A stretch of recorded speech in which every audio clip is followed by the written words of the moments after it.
వందన school dress లో జిల్ జిల్ కొడుతున్నావే పోరి. అంతే అంటావా చిన్ని? అవు ముద్దు మందారం లెక్క ముద్దు ఉన్నావే. నాజిస్తే తాకేటట్టుందే. ఒకసారి ట్రా. థ్యాంక్స్. నీ కళ్ళేమన్నా కాకలెతకపోయినాయా లేకపోతే లో సైటా? ఇదే లుక్లో బాగుందే. దీనికి దిష్టి తగులుతుందా? బిందకి సొట్టబడ్డట్టున్నది. సొట్టం. అరే బావగా, సారీ, అరే పొట్టి బావగా, ఇది ఇల్లు కాదు స్కూల్. ఇక్కడ ఇద్దరం సమానమే, ఎక్స్ట్రాల్ చేయకు. ఏంది గెట్ల సమానమే? నీ మార్కులేంది నా మార్కులేంది?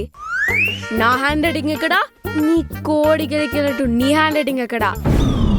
ఓ ఇక నీకు సుక్కలే. మొన్న అమ్మతాను నన్ను ఇరిగించినావు గానే గోళీ సోడా ముఖం నాన్న. నీ బూతులు మాట్లాడుతున్నావురా? నీ జుట్టు వైట్ కాను, నీ స్కిన్ డార్క్ కాను, నీ రైటింగ్ పాడుగాను. చిచి, ఏంటి ఆ బూతులు అంత గలీజ్గా? వందన అంటే మాస్ అనుకున్నావా బావా? ఊరా మాస్. ఏ నన్ను బావా అంటావేంది? వందన నా దోస్త్ అంటే తోడబుట్టిన దాని లెక్క. దానికి నువ్వు బావైతే నాకు కూడా బావనే. ఛీ చెత్త మొహంది. చంటి అని పిలువు. గంటలనేతి